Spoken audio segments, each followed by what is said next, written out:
อุ้มเอาร่างไร้วิญญาณของเอื่อยเพื่อไปยืนยันในธนาคารเพื่อทอนเงินสบายดีท่านผู้เบิ่งทั้งหลายมื้อนี้สิเอาเรื่องแบบร้อนๆแปลกๆมาเล่าสู่ทุกคนฟังหน่อยเนาะคือเรื่องราวทั้งหมดทั้งมวลนี่เกิดขึ้นอยู่ประเทศอินเดียนั่นแหละเนาะก็คือมีผู้ชายคนหนึ่งเนาะอยู่ประเทศอินเดียเนาะอ่าเอื้อยเสียชีวิตเนาะเอื้อยของผู้ชายคนนี้นะเราเสียชีวิตแล้วก็เสียชีวิตมา2 เดือนแล้วเนาะเอื้อยนี่บ่มีลูกบ่มีหลานบ่มีหยังเนาะมีทายาทว่าซะมีแต่ว่ามีแต่ลาวนะเป็นน้องนะที่นี่ทรัพย์สินมันก็ต้องมาเป็นของน้องจังซี่นะที่นี่อ่าพ่อใหญ่คนนี้หั่นเราก็เลยสิไปถอนเงินอยู่ธนาคารเออเราไปถอนเงินอยู่ธนาคารแหละที่นี่ธนาคารก็บ่ถอนให้บ่ออกบ่เฮ็ดให้เพราะว่าให้พ่อใหญ่คนนี้หั่นไปเอาใบยืนยันหรือว่าใบมรณบัตรแล้วยืนยันว่า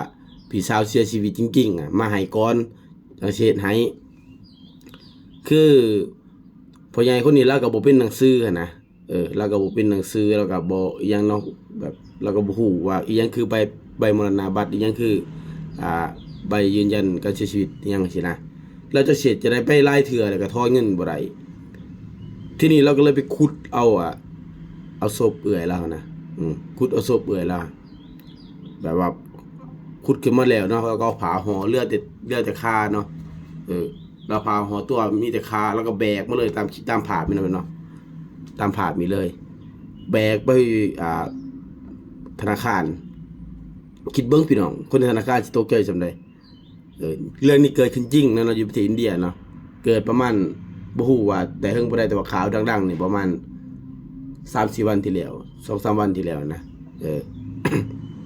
พี่น้องเราแบกไปฮอดธนาคารเลยคนก็ตกใจกันเนาะก็เลยแบบแจ้งเจ้าหน้าที่ยังมาสิเนาะเลยถามนะเราก็เลยเล่าให้ฟังอยู่จังซี่เนาะคือเราบ่เข้าใจแบบกงเขาการทำงานหรือว่าการยังของธนาคารแล้วก็ธนาคารอาจสิเว้าแบบใส่ซับซ้อนอิหยังก็เราในหลายๆอย่างนะจนตำรวจมาเคลียร์ให้เนาะ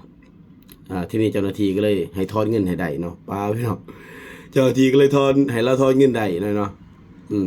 เอาศพมายืนยันนะพี่น้องบ่ซั่นก็เราก็บ่ได้เงินเนาะเงินประมาณ20,000รูปีบ่ฮู้ว่าเป็นเงินลาวเท่าใดเนาะบ่ฮู้เป็นเงินไทยเท่าใดเนาะลองไปค้นหาเอาเองเนาะถือว่าเป็นเรื่องแปลกมาสู่ทุกคนได้ฟังเนาะเป็นเรื่องแปลกๆผสมกับเรื่องร้อนๆเนาะของชาวอินเดียแล้วกันเนาะ